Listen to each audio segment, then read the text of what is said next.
Ang misis ko kung magbihis parang dinijet ako sa damit. Ang daming magagandang pinamili ko, nakakulong sa baul, inaamag. Ang init-init eh. Hindi naman formal na okasyon. Dito lang tayo sa bahay. Ano gusto mo? Magbihis prinsesa pa ako? Sige, dalhin mo ako sa Malacanang. Pare, mukhang maganda naman si Mrs. kahit anong ayos. Salamat, Oo may nga. kampe ko. Kailan mo pa gagamitin yung mga binili ko? Sa patay. Pagpatay na ako nakaburol. O kaya may tao akong gustong patayin. Gusto ko maganda ako. Delikado pala yung lagay ko. Kailangan palaging nakakandado yung baul. Baka ako madisgrasya. Sa kasal, siyempre kailangan maganda ka. Pag hindi, baka mawala ang lalaki. Aba, oo. Dahil pag sinabi salitang idol, para ka na rin nagpakamatay. Nabubuhay na patay. Bakit ka nagpakasal? Totoong tao kasi ko eh. Ang mauutak daw hindi nagpapakasal. Dalaga pa rin. Totoong tao pala si Kumare. Hindi, tinutukan lang ako ni Tony ng 45 eh. Ano magagawa ko? Sobra ka naman. Pero swerte ka naman. Mukhang mabait naman si Professor ah. Siyempre. Kala mo lang yun. Hindi ka tulad ng asawa ko. Oo, ano? Mukhang demonyo. Ikaw may sabi niya, hindi ako. Bilisan niyo kumain dyan, tapos bumaba na kayo. May pag-uusapan pa kami ni Kumare. Oo nga. Hindi siya dalagang ina.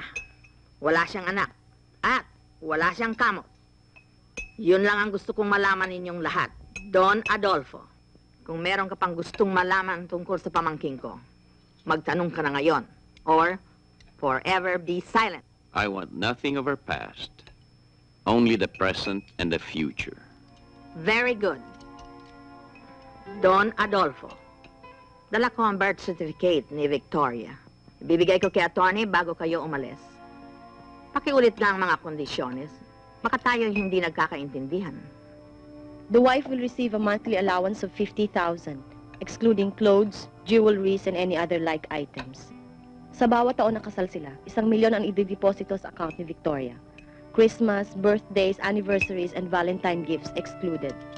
For every offspring, magkakaroon ng trust fund ang bata, puwera pa sa mamanahin niya. Adolfo, all these material things, kahit kailangan, masakit pakinggan.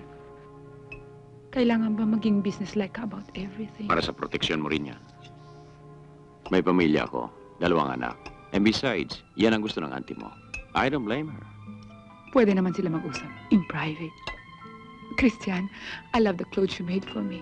Para talagang sinukatan. Of course. Christian is the best in the country. I'll drink to that.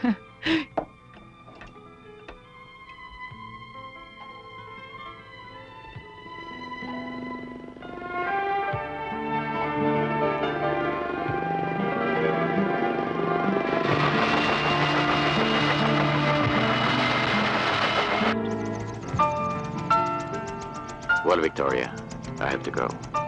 I know. Paano? Hintayin kita sa linggo. All right.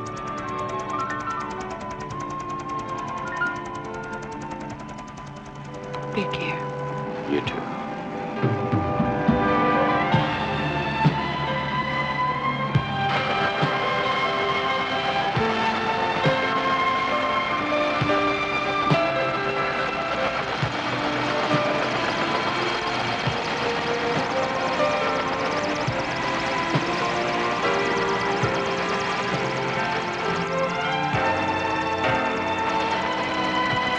All right, Captain, let's go.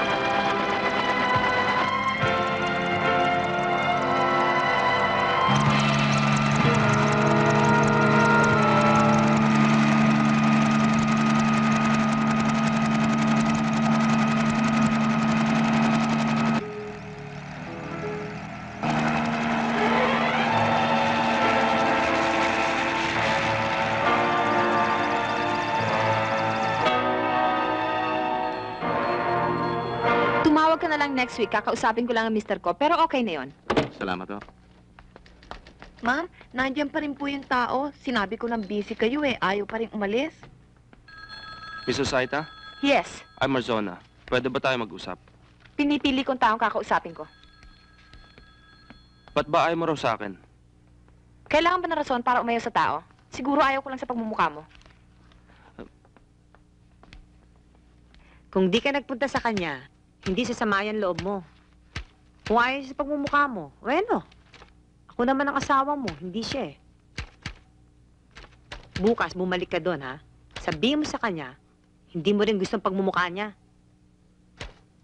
Bakit? Siya lang bang anak ng Diyos? Darling, ayoko ng palipat-lipat. Dito ka na magkakaanak. Dito rin tayo tatanda. Ayoko ng gulo. Kung ganon, tumahimik ka na. Tanggapin mo na lang pangit ka. Ano bang itsura ng pampam na yon? Ako tuloy nag-iinit eh. Hindi tao, hindi hayop. Walang pakpak. Bilog ang mata, pinaglihi sa uling. Tsaka meron siyang peklat sa kanan niyang pisngi. Para bang... Ewan ko. Pero parang nakita ko na yun eh.